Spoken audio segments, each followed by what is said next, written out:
जीत के लिए एक जुनून चाहिए। जीत के लिए एक जुनून चाहिए, जिसमें उबाल हो वह खून चाहिए। जिसमें उबाल हो वह खून चाहिए। एक दिन आसमां भी उतर कर आएगा जमी पर। एक दिन आसमां भी उतर कर आएगा जमी पर। बस इरादों में जीत की गूंज चाहिए। बस इरादों में जीत की गूंज चाहिए। बहुत बहुत स्वागत है मेरे साथियों एग्जाम दीदी चैनल से। जैसा कि आप लोग को पता ही है कि इतिहास की श्रृंखला जारी है और उसके तहत मैं प्राचीन भारत ले रही हूँ। तो साथियों, मैं बहुत ही शानदार क्लास का आगाज की हूँ। बस ज़रूरत है कि आप जुड़े इस चैनल से और 2023 को निश्चय ही एक इस अंदाज में मेहनत कीजिए कि 2023 के बाद आप इतिहास के पन्नों में अपना नाम दर्ज कराएं और जो भी पीसीएस, यूपी पीसीएस हो, बीपीएससी हो या यूनियन पब्लिक सर्विस कमीशन में भी लोग घटना चक्र को पढ़ते हैं, वहां पर अच्छे नंबरों से सफलता हासिल कर अपने मकसद को, जिस मकसद के लिए आप आए थे, उसे जरूर पूरा करें।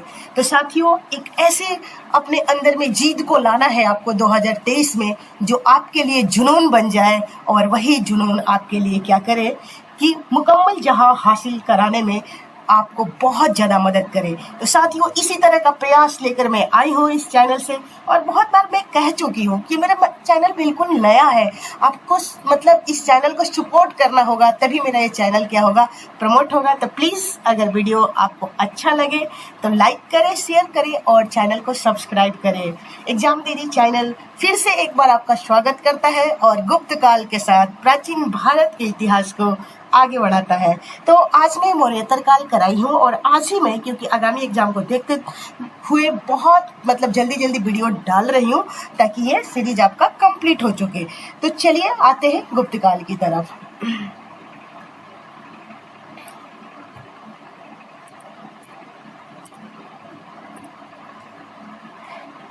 गुप्त काल 126, यस, ये हो गया था। हाँ, इसका मैं नोट्स नहीं पढ़ूंगी, जैसा कि मैं बता चुकी हूँ कि टाइम कम है, तो मैं डायरेक्ट क्वेश्चन पर आती हूँ और डायरेक्ट क्वेश्चन पर मैं आ जाती हूँ। और क्योंकि नोट्स वाला सारा रिपीट वहाँ पर हो जाएगा, जैसा कि मैं बार बार कहती रह रही हूँ आप लोगों से साथियों। तो बहुत ही बेहतरीन अंदाज में, बहुत ही मेहनत के साथ आप शुरुआत करें। अगर आप दृढ़ संकल्पित हो जाएंगे तो हर कुछ हासिल होता है साथियों, और निश्चित तौर पर आपको सफलता मिलेगी। Question number 1, where is question number 1? Yes, तो गुप्त वंश ने अवधि में शासन किया। तो आपको पता है कि गुप्त वंश ने 319 से 500 ईस्वी के आसपास में क्या किया है, शासन किया है। तो इसलिए आपका ऑप्शन ए करेक्ट होगा। डिस्क्रिप्शन को पढ़ते हैं। गुप्त वंश ने लगभग 275 से 550 ईस्वी तक शासन किया और इस वंश की स्थापना लगभग 275 ईस्वी में महाराज श्रीगुप्त द्वारा की गई थी। साथियों, मेरा स्पीड थोड़ा पढ़ने का गति से होगा, क्योंकि घटना चक्र जो इतिहास का ये जो बुकलेट है साथियों, करीब 748 पेजेस का है, तो इसलिए थोड़ा जल्दी कराना पड़ेगा। किंतु गुप्त वंश का प्रथम शक्तिशाली शासक चंद्रगुप्त था, जिसने 319 से 335 ईस्वी तक क्या किया था, शासन किया। इसने अपनी महत्ता सूचित करने के लिए अपने पूर्वजों के विपरीत महाराज धीराज, इट्स वेरी वेरी इंपॉर्टेंट, की उपाधि धारण की, अतः विकल्प है। तो आप याद रखना कि इसने प्रथम शक्तिशाली जो शासक वो चंद्रगुप्त फर्स्ट था, याद रखना। और इसने अपनी महत्ता सूचित करने के लिए अपने पूर्वजों के विपरीत महाराज धीराज की उपाधि, क्योंकि उसके पूर्वज ने महाराज धीराज की उपाधि नहीं धारण किया था। और 319 से 350 ईस्वी के बीच में इसका टाइम पीरियड माना जाता है। तो आप इसे भी जरूर याद रखने का प्रयास कीजिएगा, ठीक है। तो देखिए, कभी कुछ भी पूछा जा सकता है, तो इन छोटी छोटी चीजों पर ध्यान रखा जाता है। नेक्स्ट क्वेश्चन की तरफ बढ़ जाते हैं आगे की तरफ और सेकंड क्वेश्चन देख लेते हैं फटाफट। निम्नलिखित शासकों में से किस एक ने 4 अश्वमेघों का अश्वमेघ यज्ञों का क्या किया था, संपादन किया था साथियों? तो ये किया था प्रवरसेन प्रथम था। ये बहुत बार ही क्वेश्चन पूछा जा चुका है, इसलिए it's very important. Once again I want to say you. तो इसे आप क्या करना कि इसे आप जरूर अपने मस्तिष्क में बैठा लेना साथियों कि कभी भी पूछा जा सकता है। तो ये कौन है? प्रवर सेन है। कौन है? प्रवर सेन है साथियों। इसने 4 अश्वमेध यज्ञों को संपन्न कराया था और एक बार नहीं बल्कि ये कई बार क्वेश्चन पूछा जा चुका है। तो ऐसे क्वेश्चनों को फिर से रिपीट होने की संभावना होती है। वाकाटक शासक था ये, याद रखिएगा। प्रवर सेन 4 अश्वमेध यज्ञों का संपादन कर चुका है और इसके साथ ही उसने अनेक वैदिक यज्ञ भी किए। इसी वंश के शासक प्रवर सेन द्वितीय की रुचि साहित्य में थी और उसने सेतुबंध नामक ग्रंथ की रचना की थी। सेतुबंध, कौन सा? सेतुबंध। आपको बहुत ही मतलब डिटेल में डीप में कराया जा रहा है, बस जुड़े रहिए। ऐसे चैनल के साथ हमको जुड़ना है जो आपके लिए कुछ गुजरने के लिए तैयार है। मैं काफी आपके लिए मेहनत कर रही हूँ। बस मेरा नया चैनल है, बस आपको सपोर्ट की जरूरत है। आप करते चलिए। देखिए इस साल आपका सिलेक्शन कैसे होता है। भारत का नेपोलियन किसे कहा जाता है? भारत का समुद्रगुप्त को कहा जाता है। भारत का नेपोलियन समुद्रगुप्त को कहा जाता है साथियों। इसे याद रखिएगा और ये बहुत ही इजी क्वेश्चन है और बहुत बार पूछा भी जा चुका है। इतिहासकार विंसेंट स्मिथ ने किसे उसे भारत का नेपोलियन कहा, ये भी पूछा जा सकता है। इतिहासकार विंसेंट स्मिथ ने कहा था। अपनी रचना अर्ली हिस्ट्री ऑफ इंडिया, उनकी पुस्तक का नाम भी कभी मैच करने को दिया जा सकता है। अर्ली हिस्ट्री ऑफ इंडिया ये विंसेंट स्मिथ की रचना है। मैं समुद्रगुप्त की वीरता एवं विजयों का मुग्ध होकर उसे भारतीय नेपोलियन की संज्ञा दी। नेपोलियन को पढ़ोगे विश्व इतिहास में साथियों, और फ्रांस की क्रांति का ये ऐसे कहोगे तो उपज था।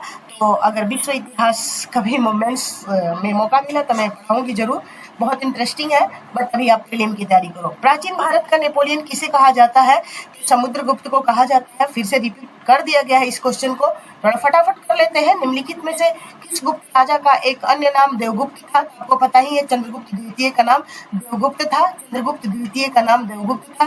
गुप्त शासक चंद्रगुप्त द्वितीय विक्रमादित्य, एक अन्य नाम देवगुप्त मिलता, उसके अन्य नाम देवराज तथा देवश्री भी था। वेरी वेरी इंपॉर्टेंट साथियों, देवराज और इसका देवश्री भी नाम आप थोड़ा याद कर लेना, ठीक है। मिलता है। प्रथम गुप्त शासक जिसने परम भागवत की उपाधि धारण की थी, यही कौन थे? समुद्रगुप्त। कौन? समुद्रगुप्त। बहुत ही प्रतापी शासक भारत का समुद्रगुप्त। इसने सर्वप्रथम परम भागवत की, वैसे तो गुप्त शासक थे, भागवत धर्म के घोर अनुयायी थे, परंतु प्रथम गुप्त शासक जिसने परम भागवत की उपाधि धारण की थी वह समुद्रगुप्त था साथियों।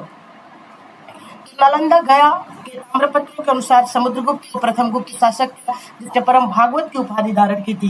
ज्ञातव्य है कि कुछ पुस्तकों में परम भागवत उपाधि धारण करने वाला पहला शासक चंद्रगुप्त द्वितीय बताया गया है। लोक सेवा आयोग ने भी इस प्रश्न का उत्तर चंद्रगुप्त द्वितीय माना था, परंतु विश्वविद्यालय अनुदान आयोग जिसने ने इस प्रश्न का उत्तर समुद्रगुप्त माना है, जो कि बिल्कुल ही सही है साथियों। परम भागवत उपाधि धारण करने वाला प्रथम गुप्त शासक कौन था? देखो, स्वयं यूपीपी से समुद्रगुप्त माना है।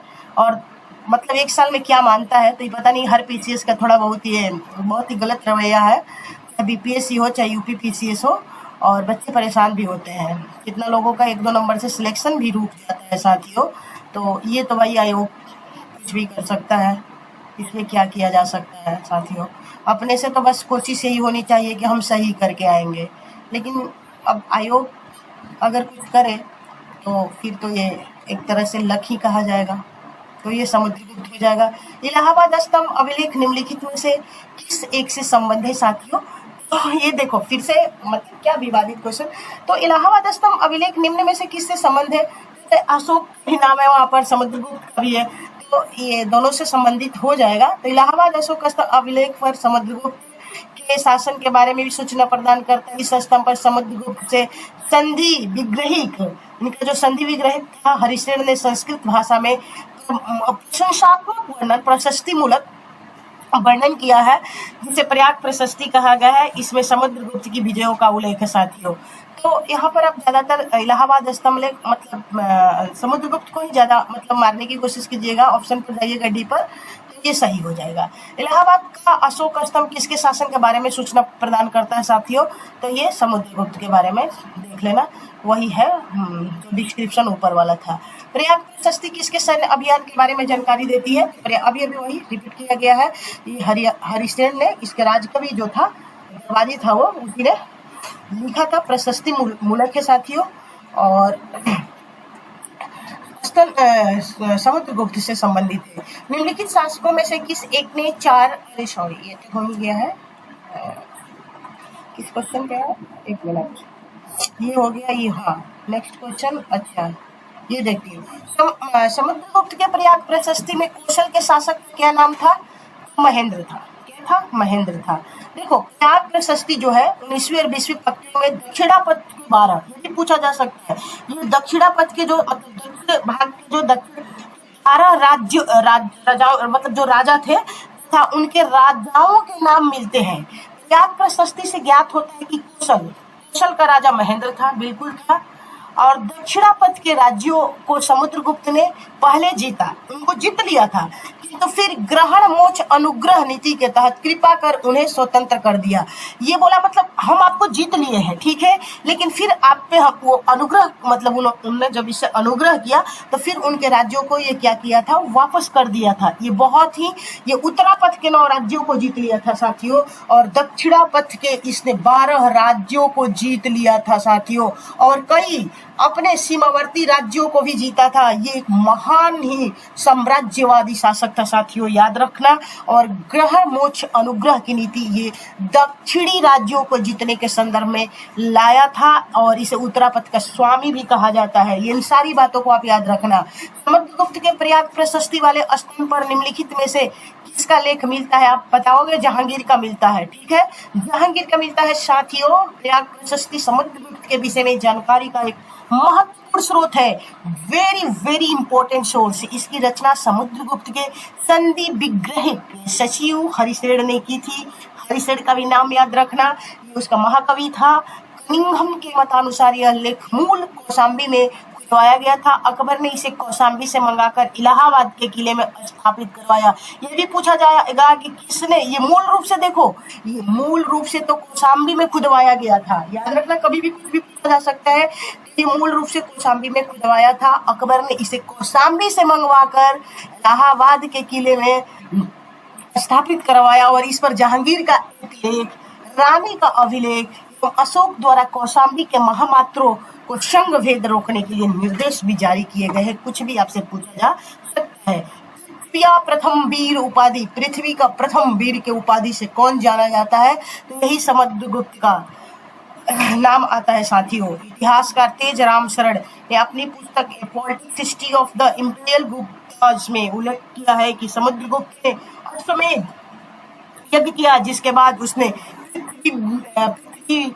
प्रतिरथ की उपाधि ग्रहण कर की, जिसका अर्थ है ऐसा व्यक्ति जिसका पृथ्वी पर कोई प्रतिद्वंदी न हो, पृथ्वी का प्रथम वीर हो। उत्तर प्रदेश लोक सेवा आयोग ने अपने संशोधित उत्तर पत्र में इस प्रश्न को मूल्यांकन से बाहर कर दिया था। निम्नलिखित कथन पर विचार कीजिएगा या पढ़िए। हरिसेन समुद्रगुप्त के दरबार का प्रसिद्ध कवि था, बिल्कुल ही सही है साथियों। उसने देवी चंद्रगुप्त महाकाव्य की रचना की थी, गलत होगा ये साथियों, उसने नहीं किया था। वह प्रयाग प्रशस्ति का भी रचयिता था, बिल्कुल ही था साथियों, तो उसमें 2 वाला ऑप्शन नहीं है और डी करेक्ट होगा, बिल्कुल डी करेक्ट हो जाएगा। डी पे आप कर दोगे, आराम से टिक कर देना, इजीली, बहुत इजी क्वेश्चन था और आप इसको भली भांति जानते भी हो। अगर जो बच्चे नहीं जानते हैं, घटना चक्र के सारे सीरीज को देखें मेरा, क्योंकि मैं सिर्फ घटना के क्वेश्चन ही नहीं कराती हूँ, इसके अलावा एक्स्ट्रा फैक्ट भी कराती हूँ साथियों, क्योंकि आपके लिए बहुत फायदा होने वाला है। तो इसे आप देखना ना भूले और सीरीज का फायदा उठाए साथियों। सीरीज का फायदा उठाएंगे तो आपको निश्चय ही मुकम्मल जगह होने वाली है। इलाहाबाद स्तंभ पर समुद्रगुप्त के संधि विग्रह कवि हरिसेन। संस्कृत भाषा में कभी भी पूछा जा सकता है, संस्कृत भाषा याद रखना। जूनागढ़ अवलिपि संस्कृत भाषा में, और लिपि क्या है? जूनागढ़ का ब्राह्मी। बीच बीच में रिपीट भी कराती चलूंगी।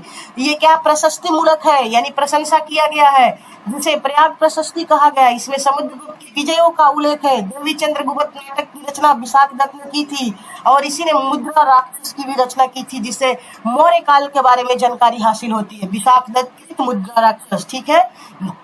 इससे गुप्त वंशी शासक रामगुप्त के विषय में सूचना प्राप्त होती है।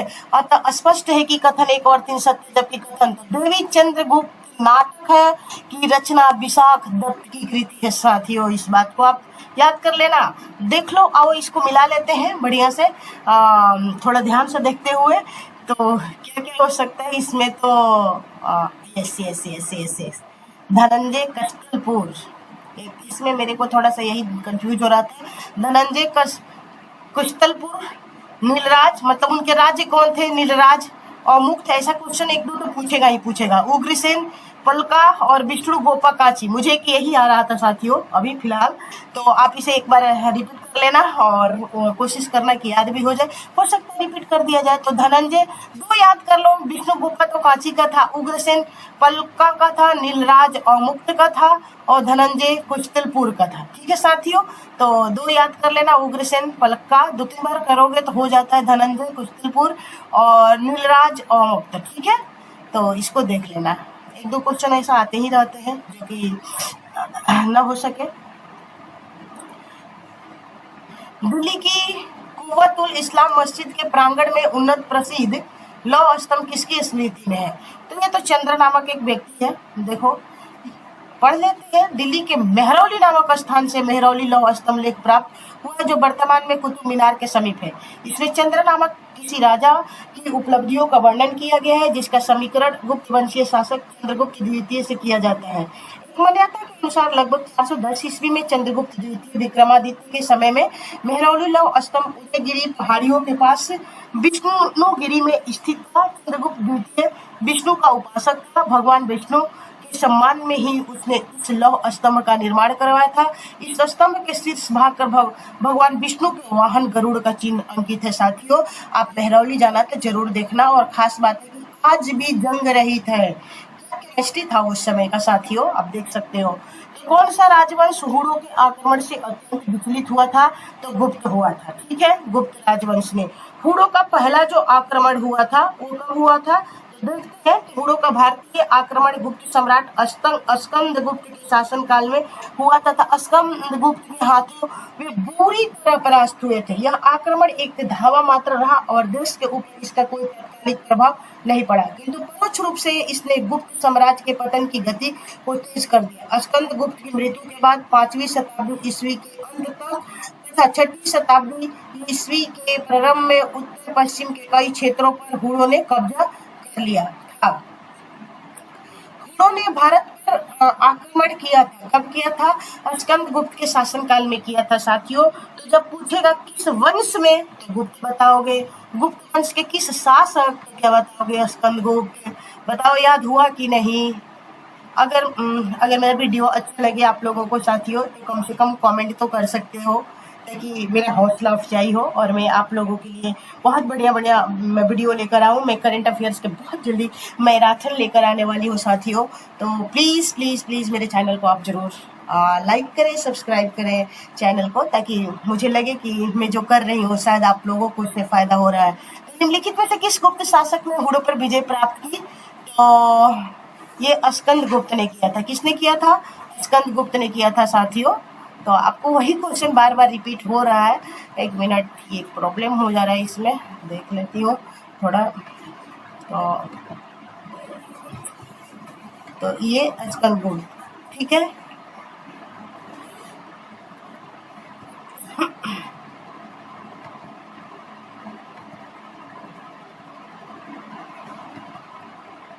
ठीक है, तो गुप्त सम्राट जिसने हुड़ों को पराजित किया था स्कंदगुप्त है। आपको पता ही चल गया साथियों। तो कौन है? स्कंदगुप्त है।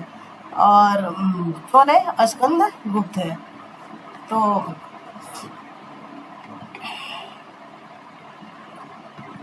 वही क्वेश्चन बार बार रिपीट हो रहा है, चलो कोई बात नहीं है, अब देख लेना स्कंदगुप्त। इनमें से किस गुप्त शासक ने हुड़ों को पराजित किया था? वही स्कंदगुप्त। वेरी इंपॉर्टेंट क्वेश्चन, बार बार रिपीट होगा। देख लेते हैं किस अभिलेख से ज्ञात होता है कि स्कंदगुप्त ने हुड़ों को पराजित किया था। तो भीतरी स्तंभ लेख साथियों गाजीपुर से ये अभिलेख प्राप्त हुआ है।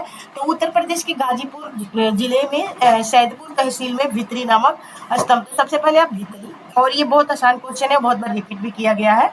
उत्तर प्रदेश के गाजीपुर, पूर्वी उत्तर प्रदेश में गाजीपुर है, यहीं से भित्री नामक स्थान से भित्री स्तंभ लेख मिलता है और इसमें मित्रों और हुड़ों के साथ स्कंदगुप्त के युद्ध का वर्णन मिलता है। उल्लेखनीय है कि हुड़ों का पहला भारतीय आक्रमण गुप्त सम्राट स्कंदगुप्त के शासनकाल में हुआ, जिसमें स्कंदगुप्त से बुरी तरह पराजित हो हुए थे।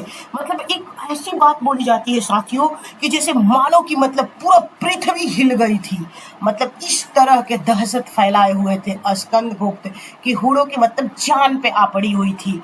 तो गुप्त साम्राज्य के पतन के विभिन्न कारण क्या थे साथियों, तो देख लेते हैं क्या क्या थे। हुड़ आक्रमण एक था, प्रशासन का सामंती ढांचा, तो ये क्या कारण नहीं था, ये पूछा गया है। हुड़ आक्रमण तो था, ये भी क्वेश्चन पढ़ लेना चाहिए कभी, नहीं तो इससे भी एक दो क्वेश्चन आपको कोई क्वेश्चन गलत हो जाता है, तो ये जरूर देखना चाहिए। जहां नहीं दे वहां अंडरलाइन या राउंड कर देना चाहिए, तब जाके क्वेश्चन करना चाहिए, नहीं तो दो तीन क्वेश्चन तो प्राय आते हुए गलत होता है और सिलेक्शन के करीब पहुंचकर भी सिलेक्शन रुक जाता है। तो हुड़ आक्रमण प्रशासन का सामंती ढांचा, बिल्कुल ही सामंती ढांचा था, क्योंकि गुप्त साम्राज्य में क्या हुआ था कि कई सामंत भी उभर गए थे। ठीक है, मतलब विकेंद्रीकरण की प्रवृत्ति देखने को मिलने लगी थी। उत्तरवर्ती गुप्तों का बौद्ध धर्म स्वीकार करना एक भी कारण था साथियों। तो ये सारे कारण तो थे, लेकिन अरब आक्रमण नहीं था। तो यही हो जाएगा कि गुप्त साम्राज्य के पतन में अरब आक्रमण का कोई रोल नहीं था। गुप्त साम्राज्य के पतन के प्रश्नगत कारणों में से अरबों का भारत पर आक्रमण इसके लिए उत्तरदायी नहीं था। भारत पर अरब आक्रमण गुप्तों के पतन के बहुत बाद पूर्व मध्यकाल में हुआ है साथियों। तो इस बात को ध्यान रखना, बहुत आसान क्वेश्चन था और बहुत ही मतलब क्या था, टिपिकल भी था। तो शक विजेता किसे जाना जाता है, आपको पता ही है शक विजेता, तो ये बहुत आसान क्वेश्चन, बहुत बार रिपीट वाला क्वेश्चन। चंद्रगुप्त द्वितीय को जाना जाता है शक्रादित्य। गुप्त सम्राट चंद्रगुप्त द्वितीय विक्रमादित्य को शक विजेता कहा गया है। पश्चिम भारत के अंतिम शक राजा Rudra Singh third, very important देख लेना, रुद्र सिंह सेकंड भी दिया जाता है, लेकिन नो सेकंड, क्या थर्ड। चंद्रगुप्त द्वितीय विक्रमादित्य ने 5वीं सदी के प्रथम दशक में परास्त कर पश्चिमी भारत में शक सत्ता का उन्मूलन किया था। शकों को हराने के कारण चंद्रगुप्त विक्रमादित्य की एक अन्य उपाधि शकारी भी है। उसने क्या है, शकारी या शकरादित्य भी बोला जाता है साथियों, और उसने इस उपलक्ष्य में चांदी के सिक्के भी चलाए थे। ठीक है, तो ये जरूर आप याद रखना। रजत सिक्के जारी करने वाला प्रथम गुप्त शासक कौन था साथियों, आपको पता ही है। शक विजय के उपलक्ष्य में रजत सिक्का कौन चलाया था, चंद्रगुप्त द्वितीय ने। अच्छा ये बताओ, सातवाहनों ने क्या सोना का सिक्का चलाया था, तो नहीं साथियों, फिर से मैं बीच बीच में रिपीट भी कराती चलूंगी। सातवाहनों ने नहीं चलाया था, उसने चांदी, तांबा और शीशे का चलाया था, याद रखना। और सबसे पहले किसने सोने के सिक्के जारी किए थे, तो इंडो ग्रीक। लेकिन रेगुलर बेस्ट पे किसने जारी किए थे, तो कुषाण शासकों ने। और कुषाण शासकों में सबसे पहले कौन, तो भीम कडफिसेस, याद रखना। और कुषाण शासकों में सबसे पहले तांबा का किसने, तो कुजल कडफिसेस। साथियों जरूर याद रखना इस बात को, बीच बीच में मुझे जहां लगेगा मैं जरूर रिपीट कराऊंगी। और मेरे पास जो भी साधन है, इंफ्रास्ट्रक्चर है, उसी के माध्यम से साथियों, क्योंकि हमारे पास अभी डिजिटल बोर्ड नहीं है। रजत सिक्के जारी करने वाला प्रथम गुप्त शासक चंद्रगुप्त द्वितीय विक्रमादित्य था, जिसको गुप्त काल में रूपक या रूपक कहा जाता था। चंद्रगुप्त द्वितीय ने शक मुद्राओं को ही अनुकरण कर रजत मुद्राओं को उत्तीर्ण करवाया, और इस प्रकार विकल्प सी सही उत्तर होगा।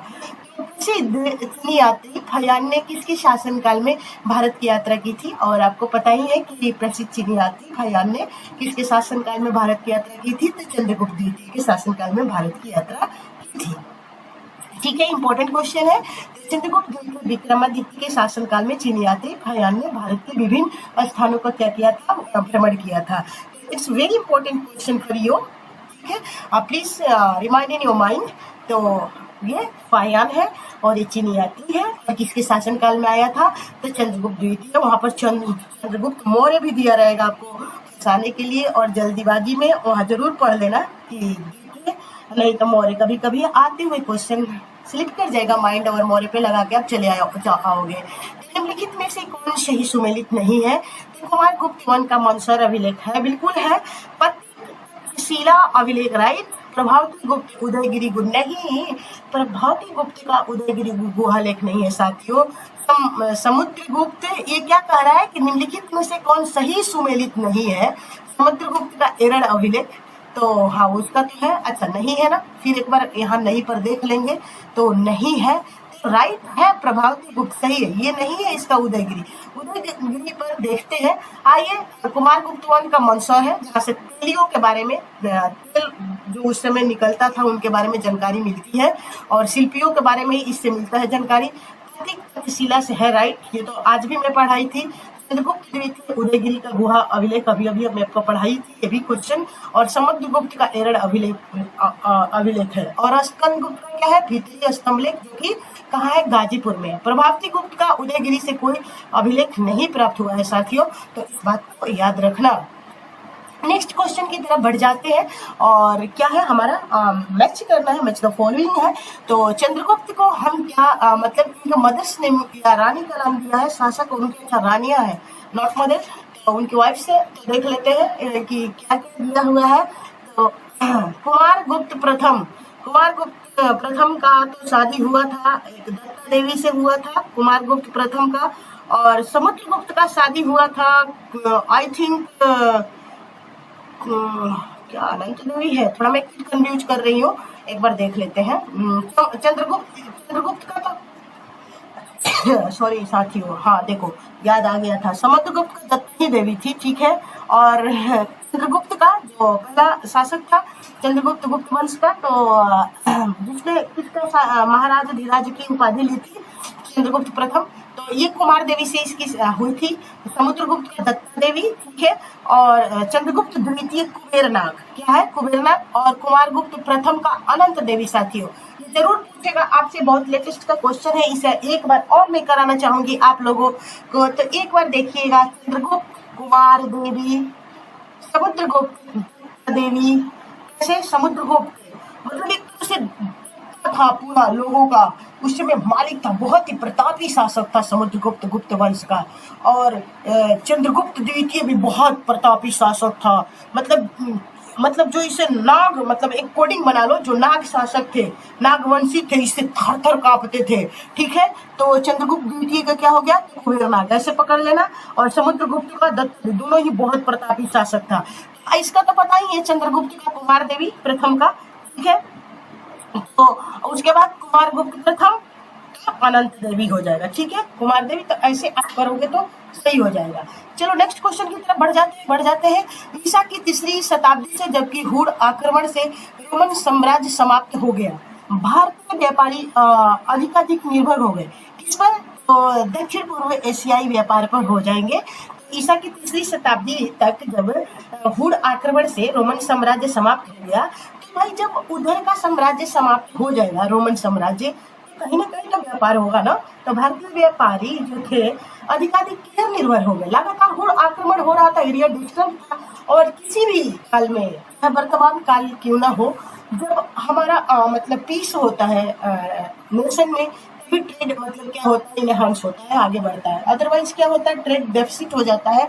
तो वही क्या हुआ था उस समय, हुआ था लगातार कोई भी डिस्टरबेंस हो, कोई भी अटैक हो, तो उससे क्या होता है, हमारा इकोनॉमी है जो वो क्या होता है, स्लो डाउन हो जाता है साथियों। तो वही वजह है कि उस समय रोमन साम्राज्य समाप्त हो गया था, तो डेमोलिश हो गया था हुड़ आक्रमण से। तो हमारा तो कहीं शिफ्ट होगा ना भारतीय व्यापार, तो कहाँ चला गया था, दक्षिण पूर्व एशिया की तरफ चला गया था साथियों, इस बात को आप याद रखियो। नेक्स्ट की तरफ बढ़ जाते हैं, एक मिनट।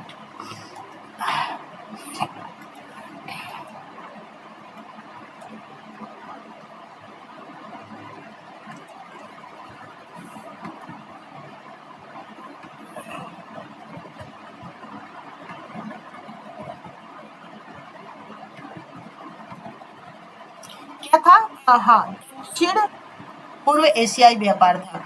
नेक्स्ट क्वेश्चन की तरफ आगे बढ़े, आगे आ जाते हैं। हाँ, कुछ ईसा, वो तो वही है बस। गुप्त काल में उत्तर भारतीय व्यापार निम्नलिखित में से किस एक पतन से संचालित होता। वेरी वेरी इंपॉर्टेंट क्वेश्चन है साथियों, इसे रट लेना, कभी भी पूछा जाएगा फिर से। ट्रिपल स्टार वाला क्वेश्चन है, तो ताम्रलिप्ति से होता था साथियों, ये ताम्रलिप्ति से होता था। It's very disturbing element, okay. तो ताम्रलिप्ति से होता था, किससे होता था, ताम्रलिप्ति से होता था, याद रखियो। गुप्त काल में ताम्रलिप्ति बंगाल का एक प्रमुख बंदरगाह था। ये भी पूछा जा सकता है कि ताम्रलिप्ति कहाँ है, तो बंगाल में है, ठीक है। और एक प्रमुख जहां से उत्तर भारतीय व्यापार दक्षिण पूर्व एशिया, चीन, लंका, जावा, सुमात्रा आदि देशों के साथ होता था। इसमें भारत का प्रमुख बंदरगाह भिगु कच्छ भड़ौच था, जहाँ से उत्तर भारत का पश्चिमी देशों के साथ समुद्री व्यापार होता था साथियों। तो पश्चिम में क्या था, भड़ौच था, ठीक है, जहाँ से पश्चिमी देशों के साथ व्यापार होता था।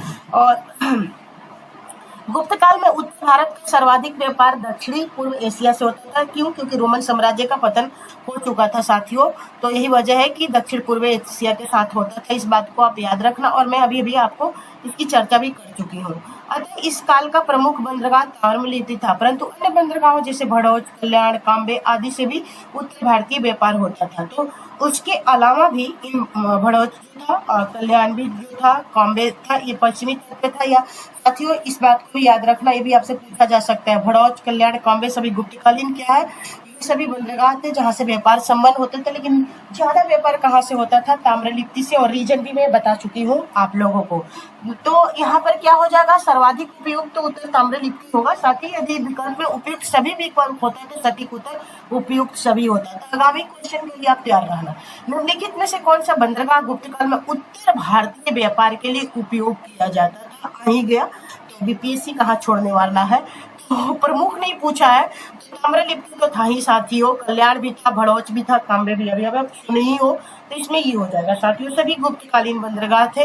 हाँ, ये जरूर है कि ताम्रलिप्ति से ज्यादा होता था, परंतु इनसे भी व्यापार होता था। तो भारत ने दक्षिण पूर्व एशिया के साथ अपने आरंभिक सांस्कृतिक संपर्क तथा व्यापारिक संबंध बंगाल की खाड़ी के पार बनाए रखे थे। निम्नलिखित में से कौन सी बंगाल की खाड़ी को इस उत्कृष्ट आरंभिक समुद्री इतिहास की सबसे विश्वसनीय व्याख्या हो सकती है? तो प्राचीन काल तथा मध्यकाल में भारत के पास दूसरों की तुलना में अति उत्तम पोत निर्माण तकनीकी तो होगा ही नहीं। इस उद्देश्य के लिए कि दक्षिण भारतीय शासकों ने व्यापारियों, ब्राह्मण, पुजारी और बौद्ध भिक्षु को सदा संरक्षण दिया। सदा के वजह से गलत हो गया साथियों, ये इस टाइप का तो ऐसे ही गलत काट देना। बंगाल की खाड़ी में चलने वाली मानसूनी हवाओं ने समुद्री यात्राओं को सुगम बना दिया था। एक और देख लेते हैं, ऑप्शन डी क्या कह रहा है। डी क्या कह रहा है साथियों? डी कह रहा है कि इस संबंध में ए तथा बी दोनों विश्वसनीय व्याख्याएं हैं। तो इस संबंध में ए तथा डी में डी, तो सी हमारा देखते हैं क्या ऑप्शन सी करेक्ट जा रहा है। बंगाल की खाड़ी में चलने वाली मानसूनी हवाओं ने समुद्री यात्राओं को सुगम बना दिया था। तो ये करेक्ट है साथियों, तो सी करेक्ट ज्यादा इनमें से है। क्योंकि ये देखो क्वेश्चन यूपीएससी का क्वेश्चन होगा, भारत में दक्षिण पूर्व एशिया के साथ अपने आरंभिक सांस्कृतिक संपर्क तथा व्यापारिक संबंध बंगाल की खाड़ी के पार बना रखे थे। निम्नलिखित में से कौन सी बंगाल की खाड़ी के इस उत्कृष्ट आरंभिक समुद्री इतिहास की सबसे विश्वसनीय व्याख्याएं हो सकती है? रीजन यही होगा साथियों कि बंगाल की खाड़ी में जो चलने वाली मानसून हवाएं थी ना, समुद्री यात्राओं को क्या कर दिया था? सुगम बना दिया था। ये सभी में क्या है? उपयुक्त है। तो आपको क्या करना है? इसी पर टिक मार देना है, ठीक है। और क्वेश्चन था यूपीएससी का ही, हाँ आईएसपी 2011 का है। तो ये देखो, ये भी यूपीएससी का ही क्वेश्चन होगा। और थोड़ा इसको देखो, आप इसको करने की कोशिश करना। देखो, प्राचीन भारत में देश की अर्थव्यवस्था में अत्यंत महत्वपूर्ण भूमिका निभाने वाली श्रेणी संगठन के संबंध में निम्नलिखित में से कौन सा कथन सही होगा? देखो, प्रत्येक श्रेणी राज्य की केंद्रीय प्राधिकरण के साथ पंजीकृत होती थी। ये तो पहले ही नहीं होगा साथियों, क्योंकि इनका अपना क्या था? एक अलग ही व्यवस्था था। और राज्य की केंद्रीय प्राधिकरण के मतलब कोई भी अथॉरिटी के ऊपर ये काम नहीं ये होता था। इनके ऊपर कोई अथॉरिटी नहीं, खुद अपने आप में क्या था? एक स्वतंत्र संस्था, ठीक है, संगठन। और प्रशासनिक तो राजा उनका प्रमुख होता था। ये बिल्कुल गलत है। श्रेणी ही वेतन काम करने के लिए नियमों, मानकों और कीमतों को सुनिश्चित करती थी। बिल्कुल ही करेक्ट है साथियों। श्रेणी का अपने सदस्यों पर न्यायिक अधिकार होता था। मतलब जो श्रेणी थी ना, वो ऑल इन ऑल, सर्वे सर्वा सब कुछ, नो राजा नो केंद्रीयकरण, इनके ऊपर कोई नियंत्रण नहीं साथियों। तो आई थिंक 2 और 3 सही है, और यही होना भी चाहिए। देख लेते हैं एक बार। हाँ जी, सी करेक्ट है, बिल्कुल सी करेक्ट होगा साथियों। और सी पे टिक कर देना। इनके ऊपर राजा उजा का कोई नियंत्रण नहीं होता था। इनका स्वयं का अपने एक शासन व्यवस्था हुआ करता था साथियों। तो इनके कोई राजकीय नियंत्रण नहीं होता था। कभी भी आपसे पूछा जाएगा तो बेहिचक आप बताइएगा, ठीक है। तो उम्मीद करती हूँ कि आपको जरूर कॉन्सेप्ट क्लियर हो रहा होगा। चलो कोई बात नहीं, थोड़ा सा एरर आ जा रहा है, देख लेती हूँ। प्राचीन भारत की अर्थव्यवस्था, अब सी है, अब देख लेना। प्राचीन भारत की अर्थव्यवस्था में श्रेणियों का विशेष महत्व था। ये संगठन व्यापारियों के द्वारा उनके व्यापार के समुचित संचालन के लिए स्थापित किए जाते थे। श्रेणियों का अपने सदस्यों पर न्यायिक अधिकार होता था। श्रेणियों के द्वारा ही सदस्यों के वेतन, काम करने के नियमों, मानकों एवं कीमतों का निर्धारण किया जाता था। प्रत्येक श्रेणी का अपना प्रमुख होता था। राजा का श्रेणियों के संचालन में कोई हस्तक्षेप नहीं होता था। श्रेणियां अपने नियम स्वयं बनाती थी। स्थानीय प्रशासन में भी श्रेणियों का काफी महत्व प्राप्त होता था साथियों। तो क्या बोला कि राजा के सीढ़ियों के संचालन में कोई हस्तक्षेप नहीं था। इसे नोट कर लेना अपने माइंड में प्लीज, अपने मस्तिष्क में इसे जरूर बैठा लेना कि कोई राजा के इनके ऊपर क्या होता था, हस्तक्षेप नहीं होता था साथियों। तो इस बात को याद रखना। गुप्त काल में जो गुजरात बंगाल, नेक्स्ट क्वेश्चन की तरफ मूव करते हैं। तो आइए, गुप्त काल में गुजरात बंगाल दक्कन एवं तमिल राष्ट्रों में स्थित केंद्र किसके संबंधित थे? तो ये वस्त्र उत्पादन के लिए थे। गुजरात बंगाल दक्कन क्या थे? ये तो वस्त्र उत्पादन केंद्र थे। ठीक, एक मिनट, थोड़ा इसका क्वेश्चन देखते हैं कितना है। बहुत ज्यादा होगा तो 2 पार्ट लेना होगा, क्योंकि बहुत लंबी वीडियो शायद आपको मतलब कंसेप्ट को ना क्लियर कराए, क्योंकि मतलब टाइम पीरियड के बाद लोग उब जाते हैं ना देखते देखते लंबी वीडियो को। तो मैं 40 तक तो नहीं होंगी, देखती हूँ ज्यादा क्वेश्चन। आज मैं 50 कराऊंगी। हाँ जी, ये लंबा चैप्टर होगा। एक मिनट। हाँ जी, क्या क्वेश्चन है इसका?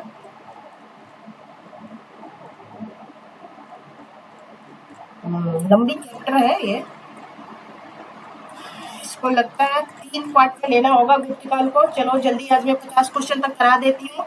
अभी मैं 45 पे हूँ, कितना 35 या 35 पे हूँ, तो इसको मैं 35 पे आ जाती हूँ अभी।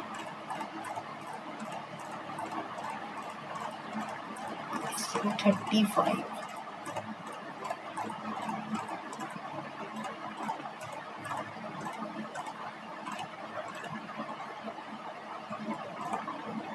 जी, क्वेश्चन 35 पे आ जाते हैं। विशाखदत्त के प्राचीन भारत के नाटक मुद्रा राक्षस की विषय वस्तु क्या है साथियों? तो आपको पता ही है, चंद्रगुप्त मौर्य के समय में राज दरबार की दुर्भाषियों के बारे में मुद्रा राक्षस जो इनकी रचना है, तो कल ही बताया गया था कि मौर्य वंश की इस समय जानकारी प्राप्त होती है, तो उससे संबंधित है साथियों ये। तो निम्नलिखित में से कौन गुप्त काल में अपनी आयुर्विज्ञान विषयक रचना के लिए जाना जाता था? तो सुश्रुत को शल्य क्रिया का जनक कहा जाता है। यह काशी के रहने वाले थे और इनका काल लगभग 400 ईसा पूर्व माना जाता है। सौनक जो है ऋग्वेद कालीन ऋषि थे। शूद्रक गुप्त कालीन नाटककार थे, ठीक है, और साहित्यकार भी थे। मृच्छ कटिकम इनकी रचना है, आप जानते हैं ये शूद्रक की मृच्छ कटिकम। सौमिल गुप्त कालीन नाटककार है, जिसे कालिदास ने भास और कविपुत्र के साथ याद किया है। इस प्रकार गुप्त काल में औषधि के क्षेत्र में उपयुक्त में किसी ने कार्य नहीं किया था। यद्यपि बिहार लोक सेवा आयोग ने अपने प्रारंभिक उत्तर पत्र में इसका सही उत्तर विकल्प माना, चूंकि गुप्त काल का प्रारंभ 275 एनो डमनी यानी ईसा के बाद श्री गुप्त से प्रारंभ होता है, और जो सुश्रुतु के मान्य काल जो है 600 BC बिफोर क्राइस्ट से 1500 BC से करीब 1000 वर्ष का बाद का है। इसलिए सुश्रुत को गुप्त काल के समकालीन मानना औचित्यपूर्ण नहीं है साथियों। तो ये विवादित क्वेश्चन था। इनमें से कौन गुप्त काल में औषधि के क्षेत्र में अपने कार्य के लिए जाने जाते हैं साथियों? तो उपयुक्त में से कोई नहीं। सुश्रुतु, सौमिल, शूद्रक और सौनक नहीं होगा। उपयुक्त में से कोई नहीं साथियों। शूद्रक तो मृच्छ कटिकम आप जानते हैं इनकी रचना है। सौनक अभी सौमिल और सुश्रुत सभी के बारे में आपको बता ही दिया गया, तो इनमें से कोई नहीं, ठीक है। आज क्वेश्चन आगे बढ़ जाते हैं 38 की तरफ। निम्नलिखित में से किसका प्राचीन भारत में आयुर्वेद शास्त्र से संबंध नहीं था? धन्वंतरी का तो था ही साथियों, चरक का भी था, और सुश्रुतु का भी पढ़े ही आप। भास्कराचार्य का नहीं था साथियों। ये एक क्या थे, भास्कराचार्य जो थे, ये इनका संबंध जो था आयुर्वेद से नहीं होकर इनका संबंध ज्योग्राफी से था। इनका संबंध ज्योग्राफर्स थे ये। तो धन्वंतरी चंद्रगुप्त सेकंड विक्रमादित्य के 9 रत्नों में से एक थे, और आयुर्वेद शास्त्र के प्रकांड पंडित थे। चरक सुश्रुतु भी आयुर्वेद के विख्यात विद्वान थे। चरक कनिष्क के राजवैद्य थे, चरक संहिता की रचना की थी, जबकि भास्कराचार्य प्रख्यात खगोल एवं गणितज्ञ थे। और ये भी पूछा जा सकता था कि क्या था, तो याद रखना ये खगोलविद भी थे और ये गणितज्ञ भी थे। उन्होंने सिद्धांत शिरोमणि लीलावती नामक ग्रंथ की रचना की थी। इनकी बड़ा ही एक मजेदार कहानी है, कभी मौका मिलेगा तो मैं जरूर बताऊंगी। इनकी पत्नी का नाम लीलावती था और मतलब जब गणित के शोध कर रहे थे उन्होंने अपने पत्नी से बोला था कि मैं जब तक शोध करूंगा तब तक तुम मुझे कभी भी डिस्टर्ब मत करना। और इनकी पत्नी इतनी अच्छी थी कि अपने पति को मतलब अपने हस्बैंड को डेली खाना पहुंचाती थी, सब कुछ मतलब दे आती थी उनके रूम में ले जाकर, लेकिन कभी कुछ उन्होंने नहीं बोला। तो जब उन्होंने अपने पुस्तक को पूरे कंप्लीट कर लिया तो अपनी वाइफ के नाम पर इस पुस्तक का नाम लीलावती रखा था, समर्पित किया था और उनको शाबाशी दी थी और बोला था कि आज मैं जो कुछ भी हूँ आपकी वजह से हूँ, क्योंकि शोध के दरमियान आपने मुझे बिल्कुल ही डिस्टर्ब नहीं किया था साथियों। और इससे भी बहुत ज्यादा इंटरेस्टिंग है, कभी डिटेल्स में, ठीक है। तो नामक ग्रंथों की रचना की और इन्हीं ग्रंथ में गणित खगोल विज्ञान संबंधी विषयों पर प्रकाश डाला गया है। लीलावती के लेखक कौन है साथियों? भूलिएगा मत, भास्कराचार्य है। अपनी वाइफ के नाम पर इस पुस्तक को रखा था और ये गणित का पुस्तक है, याद रखना। उनकी पत्नी ने जो वचन उन्होंने दिया था कि मुझे डिस्टर्ब मत करना जब तक मैं शोध करूंगा, उसने अक्षरशः पालन किया था और उसे खुश होकर उन्होंने इस गणित के पुस्तक को अपनी वाइफ के नाम से क्या किया था, सुशोभित किया था साथियों। लीलावती की रचना प्रसिद्ध भारतीय गणितज्ञ खगोल शास्त्री जो है किनका है? ये भास्कराचार्य का है साथियों, और ये भास्कराचार्य जी का है। और अभी अभी मैं आपकी बताई थोड़ी बहुत संक्षिप्त में कहानी, तो इस बात को भी आप जरूर याद रखिएगा मेरे साथियों, मेरे फ्रेंड्स। तो आइए देख लेते हैं अगला क्वेश्चन क्या है। प्रथम शती ईस्वी में विभिन्न प्रकार के विशिष्ट औजारों का उपयोग आम था, बिल्कुल था। इसमें क्या है? तीसरी शती ईस्वी के आरंभ में मानव शरीर के आंतरिक अंगों का प्रत्यारोपण शुरू हो चुका था, ये भी सही है। पांचवी में क्या कह रहा है कि इस सती ईस्वी में कोण के जया का सिद्धांत ज्ञात हो गया था। तो पांचवी काल में तो भाई कुछ नहीं हुआ था, गणित उड़ित देखती हूँ। पांचवी सती ईस्वी कोण का जया हाँ हो गया था। ये तीसरी शती ईस्वी के आरंभ में मानव शरीर के आंतरिक अंगों का प्रत्यारोपण, नहीं, अंग प्रत्यारोपण कहाँ से हुआ होगा उस समय? यहाँ देखो, सातवीं शती ईस्वी में चक्रीय चतुर्भुज का सिद्धांत था, ये सही है था। तो ये भाई यूपीएससी का है, थोड़ा उटपटांग क्वेश्चन है, पढ़ते हैं। प्राचीन काल में वैज्ञानिक प्रगति के संदर्भ में उल्लेखनीय रहा है, ठीक है। गुप्त काल तो आपको पता ही है, विज्ञान साहित्य हर क्षेत्र में। इस काल में प्रथम शताब्दी ईस्वी तक शैल्य क्रिया में काम आने वाले विभिन्न प्रकार के उपकरणों का उपयोग होता था, किंतु उस काल या उसके बाद अंग प्रत्यारोपण संभव नहीं हो सका था। गुप्त काल में गणित के क्षेत्र में बिल्कुल गणित के क्षेत्र में उल्लेखनीय प्रगति हुई थी। पांचवी सदी ईस्वी तक भारत में त्रिकोणमिति में जया, साइन, कोसाइन और उत्क्रमण इनवर्स साइन के सिद्धांत ज्ञात हो चुके थे। सूर्य सिद्धांत और आर्यभट्टीय में इनका उल्लेख है। सातवीं शती में ब्रह्मगुप्त द्वारा चक्रीय चतुर्भुज के सिद्धांत का वर्णन मिलता है। तो आपके लिए इम्पोर्टेंट क्या है? चक्रीय जो चतुर्भुज के सिद्धांत है किसने दिया है? ब्रह्मगुप्त ने दिया है साथियों। पूछा जाएगा, जरूर पूछा जाएगा, आप इसे नोट कर लेना। और ब्रह्मगुप्त ने चक्रीय चतुर्भुज के सिद्धांत को प्रतिपादित किया है 7वीं सदी में, ये जरूर पूछा जाएगा। भारतीय यात्रा में फाहियान जो है ने एक अस्पताल का उल्लेख किया है। यह स्थित कहाँ था? तो पाटलिपुत्र में था। कहाँ था? तो पाटलिपुत्र में था।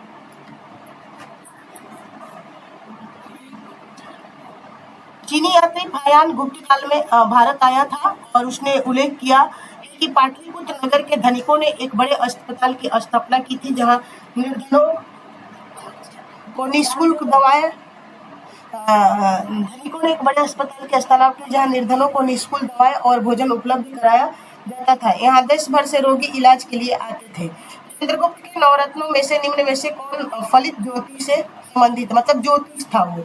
परख था। बड़रुचि कौन था? शंकु। अमर सिंह कौन था? अमर सिंह तो कोषागार से संबंधित थे। और सबको देख लो, एक बार कुछ भी पूछा जा सकता है। तो ये छड़पड़क जो था ये क्या था? ये फलित ज्योतिष था, ठीक है। तो ये फलित ज्योतिष कौन था? तो छड़पड़क था, ठीक है। बैताल भट्ट नाटककार था, इसमें सबका दिया होगा। चंद्रगुप्त द्वितीय विक्रमादित्य के कुशल शासन की प्रशंसा चीनी यात्री ने किया है, बिल्कुल किया है। इनके नवरत्नों की प्रसिद्ध सर्वकालिक रही है। नवरत्न में सर्वश्रेष्ठ महाकवि कालिदास, ये भी आप जानते हैं, जबकि छड़पड़क रत्न फलित ज्योतिष एस्ट्रोलॉजर था। कालिदास ये किसके शासन काल में थे? तो आपको पता ही है चंद्रगुप्त द्वितीय तो नवरत्नों में से एक थे। इनमें से किसने पहली बार यह व्याख्या की थी कि पृथ्वी के अपने धुरी पर घूमने के कारण प्रतिदिन, एक मिनट, पृथ्वी के अपने धुरी पर घूमने के कारण प्रतिदिन क्या होता है? सूर्योदय और सूर्यास्त होता है। किसने कहा था साथियों? तो किसने कहा था? आर्यभट्ट ने कहा था। इनमें से किसने पहली बार यह व्याख्या की थी कि पृथ्वी के अपनी धुरी पर घूमने के कारण प्रतिदिन सूर्योदय एवं सूर्यास्त होता है? तो आर्यभट्ट ने कहा था। ठीक है, याद रखना, इट्स वेरी वेरी इंपॉर्टेंट।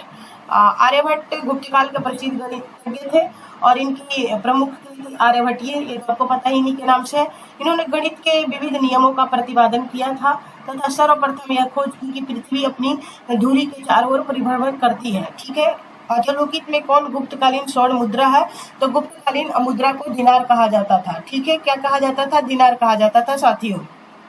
गुप्तकालीन मुद्रा को दिनार ही कहा जाता था। ठीक है, तो ये आपको याद होना चाहिए और ये रिपीट भी करेगा। ठीक है, ये कई बार रिपीट होता भी है और फिर से करने की संभावना भी बन जाती है, तो इसलिए ऐसे क्वेश्चनों को आपको बढ़िया से मतलब याद कर लेना होगा। तो दिनार, गुप्त काल में स्वर्ण मुद्रा को दिनार कहा जाता था। चीनी यात्री फाहियान ने के अनुसार लोग दैनिक क्रय विक्रय में कौड़ियों का प्रयोग करते थे। ये आपको पता होगा क्योंकि ये तो मतलब कॉमन चीज है। गुप्त स्वर्ण मुद्रा को कहा क्या जाता था? तो दिनार कहा जाता था साथियों।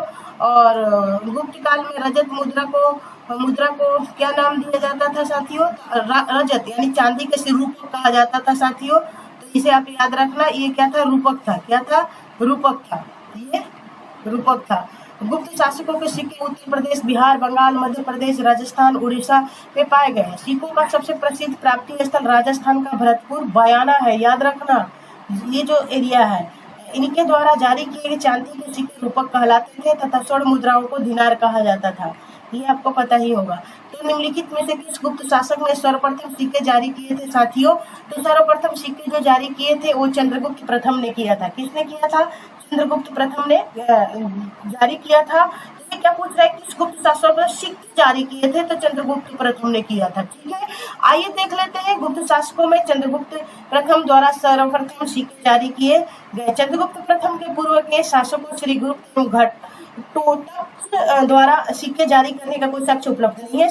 समुद्रगुप्त द्वारा भी कई प्रकार के सिक्के जारी किए गए थे, परंतु इसका काल चंद्रगुप्त प्रथम के बाद का है। ठीक है, तो ये था क्वेश्चन। और आते हैं अब गुप्त काल में निम्नलिखित संस्कृत नाटकों में स्त्री और शूद्र क्या बोलते थे? तो ये प्राकृत भाषा बोलते थे।